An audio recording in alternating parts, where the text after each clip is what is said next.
তো আজকে আমরা ইউনিট 1 টপিক 3টার আর একটা ছোট পার্ট আমাদের পড়ে আছে, সেটা হচ্ছে ক্লাসিফিকেশনের পার্টটা। সেই ক্লাসিফিকেশনের পার্টটা নিয়ে আজকে একটুখানি আমরা ছোট করে একটা ডিসকাশন করে নিই। তো এই কোয়েশ্চেন্সগুলো একটুখানি দেখতে হবে। What is image classification? Image classification বলতে কি বোঝো? The image classification মানে কি? It is the process of sorting pixels into finite number of individual classes of categories of data based on their DN বা or pixel values. তাহলে মানেটা কি দাঁড়াচ্ছে? ডিএন বা পিক্সেল ভ্যালুর ওপর নির্ভর করে যদি আমরা প্রত্যেকটা ক্লাসকে ইমেজটাকে ভাগ করে দিতে পারি, সেই প্রক্রিয়াটাকেই আমরা বলছি ইমেজ ক্লাসিফিকেশন। ইমেজ কি দিয়ে তৈরি? পিক্সেল দিয়ে তৈরি। সেই পিক্সেলগুলোকে যদি আমরা সর্ট করতে পারি, সেই সর্টিং করা হবে কিসের বেসিসে? পিক্সেল ভ্যালুজের উপর বেস করে। তাহলে pixel sorting on the basis of pixel values into definite classes, কিছু নির্দিষ্ট ক্লাসে আমরা সেটাকে ভাগ করে দেব।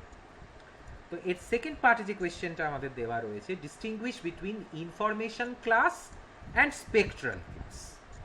ইনফরমেশন ক্লাস মানে কি? Information class is a class specified by an image analyst, যে বা যারা ইমেজকে অ্যানালাইজ করে, ইমেজের যারা সমীক্ষা করে, তারা যে নির্দিষ্ট শ্রেণীটাকে চিহ্নিত করে দেয় তাকে ইনফরমেশন ক্লাস বলা হয়। মানে যার থেকে ইনফরমেশন আমরা তুলব বা এক্সট্র্যাক্ট করব। This classes are those categories of interest that the analyst actually tries to identify in the imagery. ওই ইমেজটার মধ্যে অ্যানালিস্ট কি কি খুঁজে পেতে চাইছে সেইটাই এই ক্লাসগুলো। উদাহরণস্বরূপ হচ্ছে ওয়াটার। আমি যদি উদ্দেশ্য থাকে আমার ওয়াটার ক্লাস করা, তাহলে ইনফরমেশন ক্লাস হচ্ছে ওয়াটার। অথবা যদি আমরা সেখানকার ভেজিটেশন করতে চাই, তাহলে ভেজিটেশন। আরবান এরিয়া বা বিল্ট আপ এরিয়া, এগুলো হচ্ছে ইনফরমেশন ক্লাস। মানে যে বা যারা ইমেজটাকে অ্যানালাইজ করে, যাদেরকে আমরা ইমেজ অ্যানালিস্ট বলছি, তারা অ্যাকচুয়ালি ইমেজটা থেকে কি ধরনের ইনফরমেশন পেতে চাইছে, সেই ইনফরমেশন শ্রেণীগুলোকেই আমরা ইনফরমেশন ক্লাস বলে থাকি বা তথ্য ক্লাস। নেক্সট রয়েছে স্পেকট্রাল ক্লাস। কাকে? Spectral class is a class which includes similar gray level vectors in the multispectral space. Spectral class হচ্ছে গ্রুপ অফ পিক্সেলস, একগুচ্ছ পিক্সেলস যারা মোরললেস একই ধরনের প্রপার্টি তাদের মধ্যে আছে। They are more or less uniform with respect to their brightness values. With respect to their brightness values তারা সব জায়গাতে একই টাইপের। তাহলে এইগুলোকে আমরা ক্লাস 1, ক্লাস 2, ক্লাস 3 করে বলতে পারি, এবং সেগুলো একটা নির্দিষ্ট কোনো ল্যান্ড কভার ফিচারকে কভার করবে। যেমন ভেজিটেশন হতে পারে, ওয়াটার হতে পারে। সেই উদ্দেশ্য নিয়ে আমরা স্পেকট্রাল ক্লাসটাকে করে থাকি। তো স্পেকট্রাল ক্লাস হচ্ছে একই ধরনের গ্রে লেভেল ভেক্টর। মানে খুব সহজ করে বলতে গেলে groups of pixels that are uniform or near similar with respect to their brightness values. মানে একই ধরনের ব্রাইটনেস ভ্যালুস বা DN value, digital number value সমৃদ্ধ যে পিক্সেলসগুলো, সেইগুলোকে একত্রিত করা হয় আর বিভিন্ন স্পেকট্রাল চ্যানেলসের মধ্যে দিয়ে পাস করানো হয়। এই যে আমরা ফলস কালার করেছি, যদি লিসের ডেটা হয়, লিসের ডেটাতে আমরা 4টে ব্যান্ড পাই, তাহলে আমরা যদি 4-3-2 কম্বিনেশনে সেটাকে দেখি, তাহলে আমরা সেখানে ফলস কালার পাই। ঠিক আছে? মানে নিয়ার ইনফ্রারেড, রেড আর গ্রিন, 4-3-2 এই ব্যান্ড কম্পোজিশনটা যদি করি তাহলে আমরা পাবো। তাহলে এটা একটা ধরনের স্পেকট্রাল ক্লাস আসছে। তাহলে ওই লজিকটাতে কোনটা আমার স্পেকট্রাল ক্লাস হবে সেটা আমি বুঝে যাব।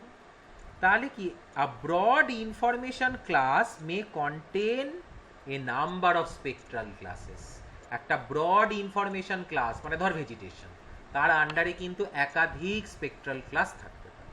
তাহলে ইনফরমেশন ক্লাস হচ্ছে বৃহত্তর ভাগ, আর স্পেকট্রাল ক্লাস হচ্ছে তার অংশ হতে পারে। Information class can be equal to spectral class, কিন্তু ইনফরমেশন ক্লাসের আন্ডারে একাধিক স্পেকট্রাল ক্লাসও থাকতে পারে। ঠিক আছে, তাহলে এই হলো আমাদের ইনফরমেশন ক্লাস আর স্পেকট্রাল।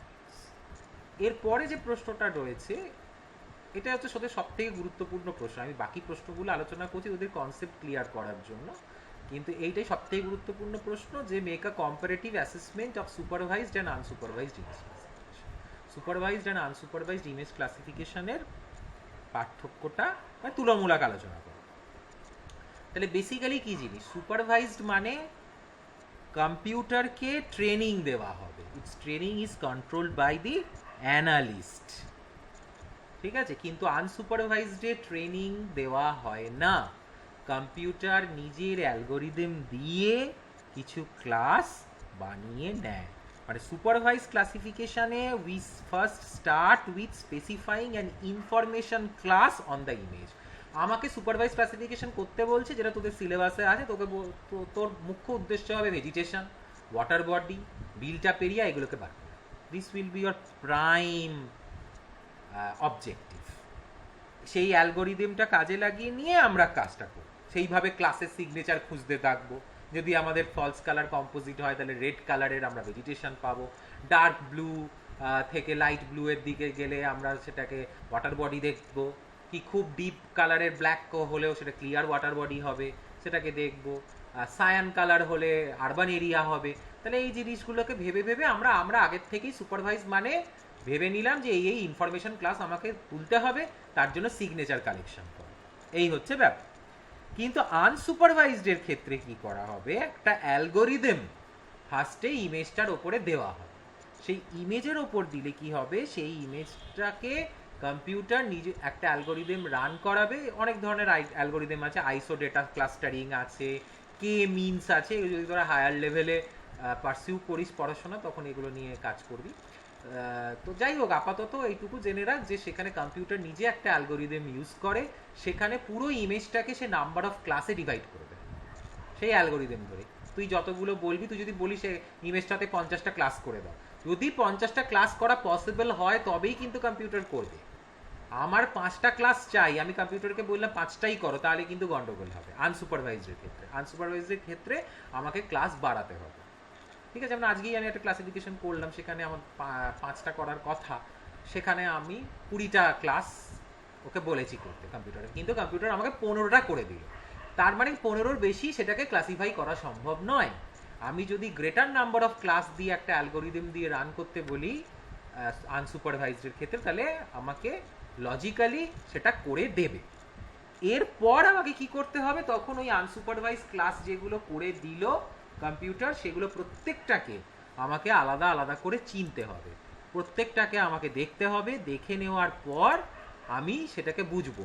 দেখ, ভেজিটেশন তো বিভিন্ন কালারের রেড টোন আসে, তাহলে আমাকে চেক করতে হবে যে কোন, এই সবই যদি ভেজিটেশন হয়, কারণ একই ধরনের ব্রাইটনেস ক্লাস অনুযায়ী স্পেকট্রাল ক্লাস হয়। তাহলে আনসুপারভাইজ ক্লাসিফিকেশনে কি করা হয়, স্পেকট্রাল ক্লাসের ভিত্তিতে ক্লাসিফাই করে। আর সুপারভাইজ ক্লাসিফিকেশনে কি করে, ইনফরমেশন ক্লাস। তাহলে ইনফরমেশনটা আগে নেবো, আমার ওয়াটার বডি চাই, তাহলে আমি ওয়াটার বডির পিক্সেল খুঁজতে শুরু করে দেবো। কিন্তু আনসুপারভাইজডের ক্ষেত্রে একটা অ্যালগোরিদম ফলো করে, সেই অ্যালগোরিদম ধরে নিয়ে কম্পিউটারের যে সফটওয়্যারে যেটা আমরা করছি সেই সফটওয়্যারটা সেইটা করতে পারে। কিন্তু কিউজিআইএস এ আনসুপারভাইজ ক্লাসিফিকেশন কিন্তু করা যায় না। তোদের যে সিলেবাসে আছে সেই সিলেবাসে ওই কারণেই তোদের সুপারভাইজ ক্লাসিফিকেশন দেওয়া আছে। তো সুপারভাইজ ক্লাসিফিকেশনটাই একমাত্র আমরা কিউজিএস এ করতে পারবো। আমাকে আনসুপারভাইজ করতে গেলে এরেডাস বা এনভি এই জাতীয় সফটওয়্যার ব্যবহার করতে হবে। এর যত হায়ার লেভেলে উঠবি তোকে কিন্তু আনসুপারভাইজ ক্লাসিফিকেশনই করতে হবে। তার কারণ আমরা শিওর হতে পারি না যে এইটাই, অনেক সময় ভুল হয় কাজটা করতে গিয়ে। তো ভুলটা এড়ানোরও ব্যবস্থা আছে। যে জায়গার ইমেজ তুই করছিস সেই ইমেজটাকে কানেক্ট করবি, যে তোর অবশ্যই সেটা নিশ্চয়ই প্রজেক্টেড একটা কোনো ইমেজ দেওয়া থাকবে, কোঅর্ডিনেটস দেওয়া থাকবে, সেইটাকে গুগল আর্থের সাথে লিঙ্ক করবি। কিউজিএসে দেখবি ওয়েব বলে একটা অপশন আছে, তার সঙ্গে গুগল আর্থকে লিঙ্ক করা যায়। তাহলে দুটোকে ওভারল্যাপ করে খুললে তাহলে তলায় কি আছে সেটা দেখে নিতে পারবো। দেখে নিয়ে তাহলে সর্ট অফ আমরা ম্যাচিং করে নিচ্ছি যে তলায় কি আছে, তাহলে আমরা করতে পারি টু সাম এক্সটেন্ট। তাহলে তোদের প্র্যাকটিক্যালি নিশ্চয়ই দেখানো হবে। তাহলে সুপারভাইজড ক্লাসিফিকেশনটা আমরা ট্রেনিং দিতে হবে, তবে অ্যানালিস্টকে খুব ভালোভাবে জানতে হবে, ইন্টারপ্রেট করতে জানতে হবে, তবেই কিন্তু সে এটা করতে পারে। তাহলে আনসুপারভাইজড ক্লাসিফিকেশন হচ্ছে কম্পিউটার অটোমেটেড আমরা পেলাম, কিন্তু সুপারভাইজ ক্লাসিফিকেশন কিন্তু অনেকটাই মানুষ কন্ট্রোল করছে, মানে অ্যানালিস্ট কন্ট্রোল করছে। সুপারভাইজ ট্রেনিংয়ে আমার পছন্দ মতো এতগুলো ক্লাস আমি করব এবং এতগুলোই আমি আউটপুট নিতে পারবো, কিন্তু আনসুপারভাইজ ক্লাসে কিন্তু অনেক ক্লাস আসবে, সেগুলোকে আমাকে দেখে বুঝে তারপরে মার্জ করতে হবে, ঠিক আছে? আনসুপারভাইজ ক্লাসিফিকেশন কিন্তু খুব তাড়াতাড়ি হয়ে যায়, কিন্তু তারপরের কাজটা অনেক বড়, কিন্তু সুপারভাইজ ক্লাসিফিকেশনটা হওয়ার আগে অনেকক্ষণ ধরে কাজ করতে হয়, তাহলে আউটপুটটা সঙ্গে সঙ্গে পেয়ে যায়। এর পার্থক্য আছে, এখন যেরকম রিকোয়ারমেন্ট হবে সেই অনুযায়ী আমাকে করতে হবে। তো এই হচ্ছে আমাদের সুপারভাইজড আর আনসুপারভাইজড ইমেজ ক্লাসিফিকেশন। এইবার এইটার ভেতরেই কিন্তু আমাকে যদি বড় প্রশ্নে আমাকে স্টেপসগুলো বোঝাতে হবে, state the steps in a typical supervise classification. Supervise ক্লাসিফিকেশনের স্টেপসগুলো কি, ঠিক আছে? সুপারভাইজ ক্লাসিফিকেশনে আমাদের যে স্টেপসগুলো আছে সেই স্টেপসগুলো কি আছে, দেখ এখানটা আমি ফ্লো চার্ট দিয়েছি, সেই ফ্লো চার্টটাতে সুপারভাইজ ক্লাসিফিকেশন আছে। দেখ কি করছে, ফার্স্ট একটা ক্যান্ডিডেট পিক্সেল নিচ্ছে, তাহলে একটা পিক্সেলকে আমি ক্লিক করলাম, নন প্যারামেট্রিক রুল আমি ব্যবহার করছি, কি কি রুলস আছে আমি পরে আসছি, একটা রুল ব্যবহার করলাম, সেই রুলে যদি ম্যাচ না করে নন প্যারামেট্রিক রুলে, তাহলে নো করে আমি তাকে প্যারামেট্রিক রুলে পাঠাবো, তারপর ক্লাস করব। যদি নন প্যারামেট্রিক রুল দিয়ে কাজ হয়ে যায় তাহলে আমরা নন প্যারামেট্রিকে ইয়েস করলাম, কি করলাম, কতগুলো নাম্বার অফ ক্লাস হলো, যদি এই রুলটা ফলো করে আমার ক্লাস 0 হয়, তার মানে একটাও ক্লাস নেই, তাহলে আনক্লাসিফাইড অপশনস হয়ে গেল, আবার তাকে প্যারামেট্রিক বা প্যারামেট্রিক রুলে নিয়ে যেতে হবে, প্যারামেট্রিক রুলে যদি কাজ করে তাহলে ক্লাস পাবে। আনক্লাসিফাইড অপশনস এর মধ্যে আমি আনক্লাসিফাইডে দিলাম, তাহলে সেটা আনক্লাসিফাইডে চলে গেল, মানে এই ক্লাস আমার এলো না। যদি number of classes greater than 1 হয় তাহলে ওভারল্যাপ অপশনস আমাকে নিতে হবে, একাধিক ভেজিটেশনের ক্লাস আছে, একাধিক ওয়াটারের ক্লাস আছে, আমাকে ওভারল্যাপ করাতে হবে। সেই ওভারল্যাপটা আমি কিভাবে করাবো, প্যারামেট্রিক রুল দিয়ে করাবো, নাকি আনক্লাসিফাইড হবে, নাকি বাই অর্ডার হবে? আর যদি রেজাল্টিং নাম্বার অফ ক্লাস 1 হয়, এটাই আমাদের কাঙ্ক্ষিত, আমি এমন ক্লাস করব যেটার উত্তর 1 হয়, তাহলে সোজাসুজি তাকে আমি ক্লাসে পাঠিয়ে। তাহলে এইটা হচ্ছে আমাদের স্টেপস। তাহলে স্টেপসগুলো তাহলে কি দাঁড়াচ্ছে, প্রথম স্টেপ, তাহলে এটা হচ্ছে একটা ফ্লো চার্ট, কিভাবে কম্পিউটার লজিক্যালি কাজ করে, কিন্তু আমাকে যদি স্টেপস জিজ্ঞেস করে তাহলে প্রথম স্টেপ হচ্ছে টিপিক্যাল সুপারভাইজ ক্লাসিফিকেশনের প্রথম স্টেপ হচ্ছে ফিল্ড ম্যাপটাকে আমাকে ভালো করে সার্ভে করতে হবে গ্রাউন্ড ট্রুথের জন্য। আমি যদি সেই এলাকাটার গ্রাউন্ড ট্রুথটা ভালো করে না জানি যে এটা পুকুর না এটা মাঠ, কারণ পুকুরের ওপর ঘন কচুরিপানা থাকলেও সেটা মাঠের মতোই আসবে, এবং আমাকে স্যাটেলাইট কিন্তু সেটা ভেজিটেশন ক্লাসই দেখাবে, সেটাকে কিন্তু ওয়াটার বডি দেখাবে না। তাহলে আমাকে গ্রাউন্ড ট্রুথ জানতে হবে। আমি যদি সুপারভাইজ ক্লাসিফিকেশন করতে চাই তাহলে যিনি অ্যানালিস্ট তার কিন্তু গ্রাউন্ড ট্রুথ বা গ্রাউন্ডে কি আছে সেটা আমাকে জানতে হবে। This is rule number 1। Rule number 1 হচ্ছে surveying a field map that provides the ground truth for classification. আমার সেই জায়গাটার অরিজিনাল গ্রাউন্ড ট্রুথটা জানতে হবে। 2 নম্বর স্টেপ কি হবে আমার? 2 নম্বর স্টেপ হচ্ছে সিলেকশন অফ ট্রেনিং সাইটস। আমি ক্লাস নেওয়ার সময় একটা ছবি দিয়েছিলাম, সেই ছবিটা কিন্তু তোদের এখানে ড্র করতে হবে। ওই একটা ইমেজের ব্যান্ড সেট, তার থেকে একটা পিক্সেল, কতগুলো ট্রেনিং সাইট আছে, 5-6টা ট্রেনিং সাইট দিয়েছিলাম, সেখান থেকে তারপরে ক্লাসিফাইড আউটপুট হয়েছিল, সেই ছবিটা কিন্তু দিতে হবে। Training sites from known locations of the image, আমি যে যে জায়গাগুলো ইমেজ থেকে চিনতে পাচ্ছি সেইগুলো কম্পিউটারকে বুঝিয়ে দেবো যে তুমি যদি এরকম টাইপের সিমিলার পিক্সেলস পাও তাহলে তুমি এটাকে ভেজিটেশন করবে, এই টাইপের পিক্সেলস পেলে তুমি ওয়াটার করবে, তার ট্রেনিং সাইট। তারপরে evaluation of the training pixels to determine if any appear to be non representative. এমন কোনো পিক্সেল পড়ে রইল কি যেটা ক্লাসিফাই করা যাচ্ছে না, তাহলে কিন্তু একটা এক্সট্রা ক্লাস তৈরি হয়ে যাবে যেটার নাম হয়ে যাবে আনক্লাসিফাইড। ঠিক আছে, লাস্ট যে স্টেপটা সেটা হচ্ছে evaluation of the classification. Classification যেটা আমার আউটপুট দিল সেটাকে কিন্তু আমাকে ইভালুয়েট করতে হবে, যদি দরকার পড়ে আরও বেশি ট্রেনিং সাইট আমাকে দিতে হবে।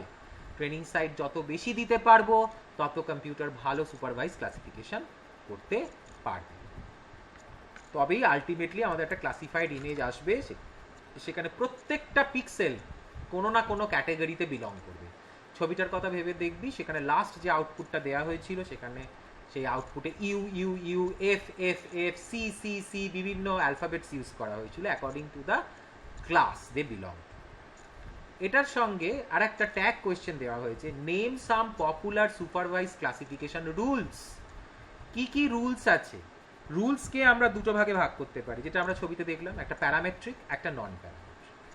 প্যারামেট্রিকের মধ্যে তিনটে রুল আছে, একটা হচ্ছে মিনিমাম ডিস্টেন্স টু মিন, একটা হচ্ছে ম্যাক্সিমাম লাইকলিহুড। এই ম্যাক্সিমাম লাইকলিহুডটাই সব থেকে বেশি ব্যবহার করা হয়। তো যদি একটা কোনো পপুলার ক্লাসিফিকেশন রুলের কথা জিজ্ঞেস করে তাহলে অবশ্যই ম্যাক্সিমাম লাইকলিহুড লিখবে, এবং তোরা এটাই করবে। লিনিয়ার ডিসক্রিমিনেন্ট, এই তিনটে হচ্ছে আমাদের প্যারামেট্রিক। নন প্যারামেট্রিকের মধ্যে দুটো রুল আছে, একটা হচ্ছে প্যারালেলি পাইপড, একটা হচ্ছে ফিচার স্পেস। তো সব থেকে পপুলার যে রুলটা আমরা ব্যবহার করি সেটা হচ্ছে প্যারামেট্রিক রুল, এবং প্যারামেট্রিকের মধ্যে ম্যাক্সিমাম লাইকলিহুড, মানে আমি যে ক্যান্ডিডেট পিক্সেলটাকে সিলেক্ট করে দিলাম সেই ক্যান্ডিডেট পিক্সেলটা সব থেকে বেশি সাদৃশ্য কোন পিক্সেলের সঙ্গে রাখছে সেই জিনিসটা দিয়েই মেলানো হয়। ঠিক আছে, যে কারণে candidate pixel non parametric rule আমরা ফলো করলাম না, তাই সোজাসুজি নো। প্যারামেট্রিক রুল ইয়েস, তাহলে ক্লাস অ্যাসাইন করে। ঠিক আছে, এই জিনিসটা যেটা দেওয়া হয়েছে এটা হচ্ছে প্যারামেট্রিক নন প্যারামেট্রিক সব ধরনের রুল যদি ইউজ করা হয় তাহলে কিভাবে হবে। কিন্তু শুধু যদি আমরা প্যারামেট্রিক রুল ফলো করি তাহলে ক্যান্ডিডেট পিক্সেল কিসে গেল? Non parametric rule. অবশ্যই বললো না, আমি তো নন প্যারামেট্রিক রুলে কাজ করছি না, আমি প্যারামেট্রিক রুল নিচ্ছি। তাহলে নো, নো হলে কোথায় যাবে? প্যারামেট্রিক রুলে যাবে। প্যারামেট্রিক রুল স্যাটিসফাই করলেই সোজাসুজি সে ক্লাস অ্যাসাইন হবে। তার জন্য আর এই জায়গাগুলোতে আর যাওয়ার প্রয়োজনই নেই। ঠিক আছে, তাহলে এই ব্যাপারটা হচ্ছে আমাদের সুপারভাইজ ক্লাসিফিকেশনের প্রক্রিয়া। নেক্সট যে কোশ্চেনটা দেওয়া হয়েছে যে what is accuracy assessment. Accuracy অ্যাসেসমেন্টটা কি? এই যে আমরা ক্লাসিফিকেশন করলাম, ক্লাসিফিকেশনটা ঠিক হলো মানে কতটা ঠিক হলো? ঠিক যদি হয় তাহলে কতটা ঠিক হয়েছে? তাহলে অ্যাকিউরেসি অ্যাসেসমেন্ট হচ্ছে এক কথায় হচ্ছে determines the correctness of the classified image. Image ক্লাসিফিকেশনটা কতটা সঠিক হয়েছে তার পরিমাপ হচ্ছে অ্যাকিউরেসি অ্যাসেসমেন্ট। ঠিক আছে, এক নম্বরের জন্য এর থেকে বেশি লেখার কিচ্ছু প্রয়োজন নেই। How can it be done, এটা আমরা কিভাবে করতে পারি? এইটা আমাদের করতে গেলে কিছু পদ্ধতি আমাদের আছে। একটা হচ্ছে কোনো একটা রেফারেন্স ইমেজের সঙ্গে আমাকে তুলনা। ফার্স্ট পদ্ধতি হচ্ছে একটা রেফারেন্স ইমেজ। আমি যে জায়গাটা ক্লাসিফাই করেছি তার একটা রেফারেন্স ইমেজ। রেফারেন্স ইমেজ হতে পারে গুগল আর্থের ইমেজ, আমি গুগল আর্থের ইমেজের সঙ্গে মেলালাম রেফারেন্স ইমেজ। সেকেন্ড আর একটা মেথড হতে পারে জিপিএস দিয়ে। আমি ওই এলাকাতে গেলাম, জিপিএসে করে বিভিন্ন জায়গাতে আমি পয়েন্টসগুলো নিলাম, সেই পয়েন্টগুলোর কোঅর্ডিনেট আছে, সেই পয়েন্টগুলোকে আমি ম্যাপের ওপরে এসে ফেললাম, আমার ক্লাসিফাইড ইমেজটার ওপরে এসে ফেললাম। যদি ঠিক ঠিক জায়গাতে গিয়ে পড়ে, ঠিক ঠিক জিনিস পড়ে, আমি বিল্ডিংয়ের পাশে গিয়ে দাঁড়ালাম, বিল্ডিং উঠলো, কিন্তু আমি আমার ক্লাসিফাইড ইমেজে গিয়ে দেখছি ওটা বিল্ডিংয়ের জায়গায় হয়ে গেছে ওয়াটার বডি, তাহলে ভুল হয়েছে আমার ক্লাসিফিকেশন। সেকেন্ড পদ্ধতি হচ্ছে জিপিএস এর মাধ্যমে করা। তাহলে দুটো আমাদের পদ্ধতি আছে। একটা পদ্ধতি যেটা রেফারেন্স ইমেজ থেকে মিলিয়ে নেওয়া, যেটা already referred, that is correct. আর একটা হচ্ছে সেকেন্ড পদ্ধতি হচ্ছে জিপিএস দিয়ে গ্রাউন্ড ট্রুথিং করা। ঠিক আছে, তো এইভাবে আমরা করতে পারি। তো এটা করে আমার কতটা এরার আসছে সেই এরারটা আমরা বুঝবো কি?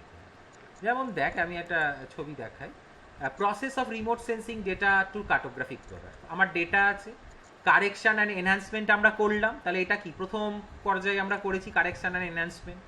তারপরে ইনফরমেশন এক্সট্রাকশন করছি, তারপরে ক্লাসিফাইড ইমেজ বানাচ্ছি। ক্লাসিফাইড ইমেজ বানানোর পর আমাকে কম্পেয়ার করতে হবে ম্যাপগুলোকে with for positional accuracy and categorical accuracy. Positional accuracy on the basis of GPS R categorical accuracy হচ্ছে on the basis of a reference image. ঠিক আছে, তাহলে এইটা করার পর আমাকে এইবার এই ক্লাসিফিকেশনটা যে আমার ঠিক হয়েছে কি সেটা বুঝতে পারবো। দিয়ে এরকম একটা কনফিউশন ম্যাট্রিক্স তৈরি করা, কনফিউশন ম্যাট্রিক্স বলা হয়। কনফিউশন আর কন্টিনজেন্সি ম্যাট্রিক্স বা টেবিল বানানো হয়, যেটাকে ক্লাসিফিকেশন এরার রিপোর্ট দেয়। এখানে এই জায়গাটায় ক্লাসিফিকেশন এরার রিপোর্ট করা দেখ। এখানে তিনটে ব্রড ক্লাস নেওয়া হয়েছে, ক্লাসিফাইড ইমেজ আর এটা হচ্ছে রেফারেন্স ইমেজ। দেখ দুদিকে দুটো লেখা আছে, একদিকে ক্লাসিফাইড ইমেজ, একদিকে রেফারেন্স ইমেজ। তিনটে ব্রড ক্লাস আছে, একটা হচ্ছে ফরেস্ট, একটা ওয়াটার, একটা আরবান এরিয়া। তাহলে রেফারেন্স ইমেজেরও ফরেস্ট আর ওয়াটার আর আরবান এরিয়া আছে। এই ডায়াগোনাল যে জায়গাগুলো, ডায়াগোনাল, এই ডায়াগোনাল জায়গাটাই হচ্ছে কারেক্ট জায়গা। ঠিক আছে, মানে ক্লাসিফাইড ইমেজের 56টা পিক্সেল ফরেস্ট, যেটা রেফারেন্স ইমেজের সঙ্গে ম্যাচ করেছে।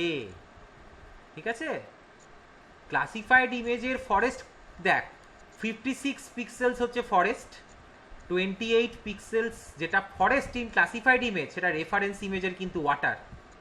তাহলে ভুল হলো। তাহলে 28টা পিক্সেল যেটা ক্লাসিফাইড ইমেজে ফরেস্ট বলা হচ্ছে সেটা কিন্তু অরিজিনালি রেফারেন্স বা গ্রাউন্ডে কি ওটা ওয়াটার। যেটা ক্লাসিফাইড ইমেজ ফরেস্ট বলছে সেটা রেফারেন্স ইমেজ 30টা পিক্সেল কিন্তু আরবান। কারেক্ট কতটুকু হয়েছে? 56টা কারেক্ট। ওয়াটারের 30টা পিক্সেলস কারেক্টলি ক্লাসিফাইড হয়েছে, আরবানের 40টা পিক্সেলস কারেক্টলি ক্লাসিফাইড হয়েছে।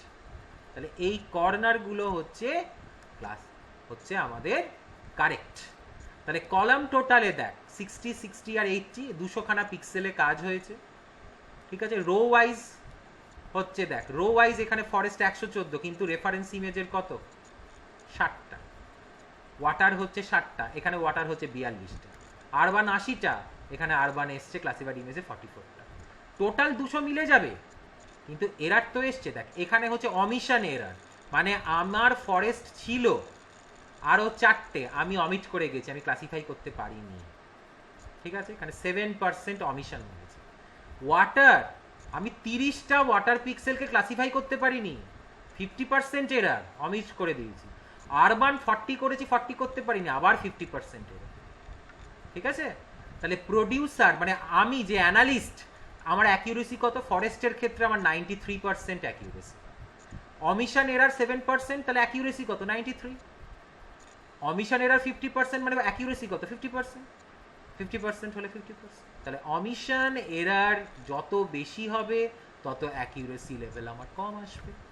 ঠিক আছে, এটা হচ্ছে আমাদের প্রডিউসার্স অ্যাকিউরেসি। আমি যেটা ইমেজটাকে প্রডিউস করলাম, আমার অ্যাকিউরেসি ফরেস্টের ক্ষেত্রে দেখ ওভারঅল অ্যাকিউরেসি বার করা যাবে, এই তিনটেকে অ্যাভারেজ করে দিলে আমি ওভারঅল অ্যাকিউরেসি বের করতে পারবো। ঠিক আছে, কিন্তু আমি যদি ক্লাস ওয়াইজ অ্যাকিউরেসি বলি তাহলে আমি সব থেকে ভালো কোন ক্লাসটাকে ক্লাসিফাই করতে পেরেছি? ফরেস্ট। ওয়াটার আরবানে আমি 50% করতে পেরেছি সঠিক, 50% কিন্তু করতে পারিনি। ঠিক আছে, তাহলে এইভাবে আমরা করি। তাহলে ইউজার্স অ্যাকিউরেসি কেন বলা আছে? Because users R concerned about what percentage of classes has been correctly classified. তাহলে এখানে হচ্ছে কতটা আমার ক্লাসিফাইড হয়েছে? অরিজিনাল 56/114। এখানে কমিশন এরার এটা 51%, তাহলে ইউজার্স অ্যাকিউরেসি 49%। প্রডিউসার হচ্ছে যে ম্যাপটা তৈরি করেছে, আমাকে এই ম্যাপটা দেওয়া হলো, আমি সেটাকে অ্যাকিউরেট ধরে নিলাম, তাহলে আমার কাছে ফরেস্টের অ্যাকিউরেসি হয়ে গেল 49%। কমে গেল, ওয়াটারের অ্যাকিউরেসি বেড়ে গেল, আরবানের অ্যাকিউরেসি আরো বেড়ে গেল। এই হচ্ছে, এই কারণেই এটাকে বলা হয় কনফিউশন ম্যাট্রিক্স। প্রডিউসার যেখানে যেটাকে অ্যাকিউরেসি হাই হবে তাকে ইউজার অ্যাকিউরেসি হয়ে যাবে লো। ঠিক আছে, এই তিনটে ক্লাস দিয়ে বুঝিয়েছি বলে কিন্তু সোজা লাগছে, প্রচুর যখন ক্লাস হয় মানে পুরো গুলিয়ে যায় ব্যাপারটা, ওই কারণে এটার নাম কনফিউশন। তোদের এত দূর পর্যন্ত হয়তো করানো হবে না, যাই হোক আমি থিওরিটিক্যালি বুঝিয়ে দিলাম, তোদের পরবর্তীকালে এন্ট্রেন্স পরীক্ষা দিতে গেলে কাজে লাগবে। লাস্ট যে প্রশ্ন, what is post classification processing?